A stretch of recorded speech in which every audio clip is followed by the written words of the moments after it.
G'day ladies and gentlemen, welcome back to Aussie Starcraft as we continue to cast the grand finals of Dreamhack Winter. We are in game number 4 between our red Zerg in the top right hand corner, Startale Life, and our blue Terran player in the bottom left hand corner, it's LiquidTaeja. Now in this excellent series, Taeja is actually leading 2 games to 1. We've had an interesting breakup of games. If you haven't seen them thus far, they are all on the channel. I'll put some of the links in the description down below, so be sure you check those out. Particularly game number 2 and 3 were fantastic. I thoroughly enjoyed casting. Hope you guys enjoyed watching them just as much. The map is of course Derelict Watcher for game number 4, so very interesting map actually, particularly good for Zerg. The large open area in between the 2 bases does make for quite a good footing for Zerg to attack to and from. Also makes it quite easy to get those surrounds. There's no choke points that Taeja can utilise to try and get the cost efficiency that Terran enjoy on maps such as Belgium, Vestige and others with many narrow chokes throughout the map.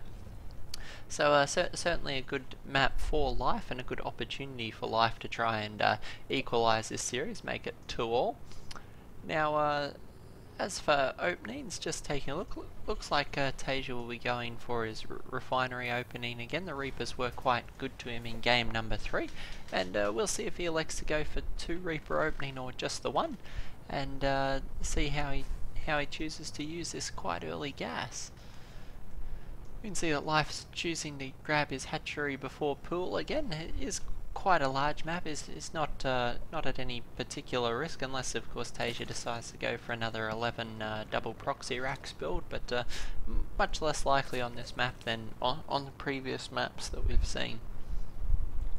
And particularly because of, well, it's not the longest distance, but it's not the shortest distance either, but because of the distance between these 2 bases, going for the double proxy racks would leave him quite exposed to some sort of early Zergling play, and we have seen Life quite volatile in the early stages of the game, very aggressive, very skillful, particularly thinking on his feet, where Taeja's almost perfect macro will just bleed most players down in a longer game. We've seen that Life actually does particularly well in the early stages and has no problems mixing things up and changing up at all with his build, and actually in previous games has done better the more he's diversified. So we'll see if he elects to do that. Taeja throwing down his expansion on the low ground as this first Reaper moves out across the map now. Looks like it will be just the 1 Reaper, and throwing down a reactor.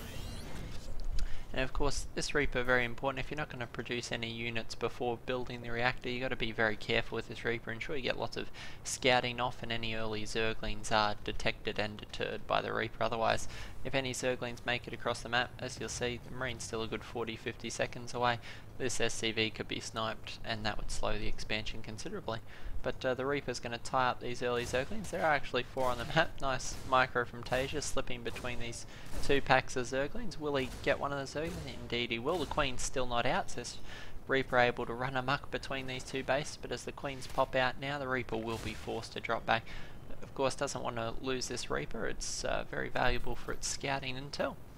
Taeja going to be dropping a factory. It looks like both players are going to be gearing up towards a longer macro game. A few Zerglings on the field, but these steady injects being spent on a lot of drones. 4 more on the way for Startale's Life. It's going to be 24 harvesters to 21.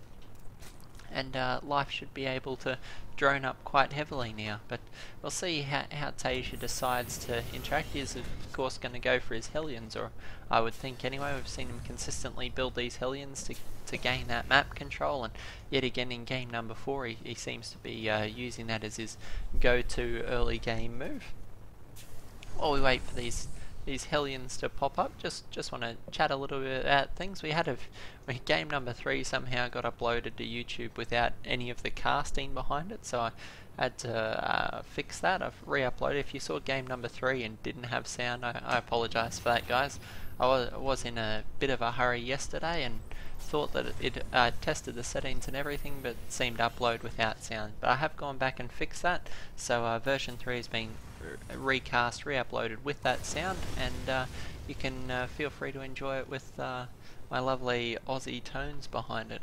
I've been told my voice sounds something like the Salad Fingers guy, whether that's insult or a compliment, I'm not 100% sure, but you know, it was the voice I was born with, so what am I meant to do with it?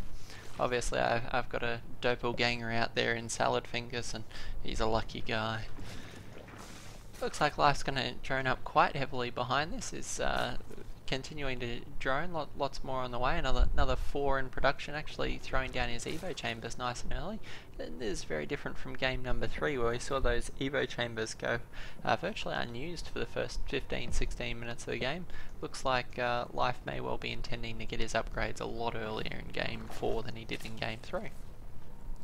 His third base comes up and is completed. We see these 4 Hellions moving out across the field. It's a few less than usual, so we'll see how this impacts Life's decision making and how Taeja chooses to implement these. The creep spread's now underway. 2 queens out there dedicated to pushing this creep out. The base is connected quite thoroughly. These Hellions aren't going to be able to force the creep back all too much. Oh, actually no, it looks like the other 2 Hellions have joined us, so 6 Hellions are on the field. A lot more reactors coming up now for Taeja's marine production and for the medevac, so we could see medevacs a little bit earlier than we've seen in previous games. Normally Taeja goes for quite a heavy body of marines before producing those medevacs, but looks like this game we may see them quite early, so another 11 drones on the way for Life. So Life just going gangbusters with this economy in game 3. Doesn't want to be in the same position he's been in previous games, where he has been bled out by Taeja. You'll notice he also grabbed the Zergling speed really early on to help deal with these Hellions. I think that's Life adapting to Taeja's particular playstyle. Taeja has this third command center up and is choosing to continue to increase his worker saturation in his main 2 bases, as opposed to trying to expand just yet. See Life actually have the +1/+1 on the way, and I like this change from Life. I feel he could have been just a little more cost effective in the last game if he'd grabbed those upgrades earlier, but he was applying consistent pressure, so it was pretty hard to produce the units he needed to produce and try and get the upgrades at the same time. So we'll see if he finds a happier medium. Poor Reaper meets his end under a pack of ferocious Zerglings. And looks like Taeja's actually going to have a good deal of his map vision cut down by Life, and this incredible creep highway that's going on is almost at the halfway point at midway at 10 minutes into the game. So, but we do have an early Banshee out of Taeja. Looks like he snuck that out of the tech lab before he swapped the starport to a reactor. This 4th base had to be cancelled and rethrown down, so already that Banshee's done a little bit of harass. These 4 queens trying to position themselves here. The creep will momentarily have spread its way across. Looks like we also have Overlord speed, so Life changing up quite a lot of things in this game to ensure that he has much better map vision than he has had in previous games. This little Zergling daisy chain is just camped out on the far left hand side of the map. Taeja moving out with a few marines and widow mines, and Life obviously trying to decide how he plans to utilise these Zerglings. It does look like he will go for the run by and just sneaking straight past this supply depot wall. There are a few Hellions here, and Life will commit a few Zerglings to trying to counterattack that and try and do any damage he can in the production line. Actually he's killing both the mules there, so there's quite a lot of damage early on in the game, and Zerglings are going to go down and become Zergling barbecue there, but Life actually able to do a lot of damage with that run by, killing quite a few of the mules along with the SCV, so bad day to be an SCV, but Life just doing a great job of cleaning up this early drop, also meeting a similar end. I really like the shape Life's in for this game, obviously in quite a good headspace and just responding quite well to Taeja's aggression. Taeja now grouping the Hellions up with the Marines and forming a fairly sizable push here, so it's quite a substantial force moving out, a definite threat to Life and Life's 4th base. Unfortunately Taeja's missed the opportunity to put the pressure on the 3rd that a Terran player would normally like to exert around this point in the game, but looks like Life already active with a few Mutalisks, so going to be threatening this Zerg force. Taeja now opening the avenue of attack as he streams towards the 4th base. Life getting in position here, and we see 2-2 almost finished up, actually ahead of Taeja's 2-2 upgrade, so it is almost unprecedented in this series for anyone, well, for Life, let alone Life or anyone really, to have an upgrade advantage on Taeja. Taeja has always been a bit famous as the teching Terran, and this series has been no exception. But Life actually managed to get the upgrade advantage, which is fairly uncommon.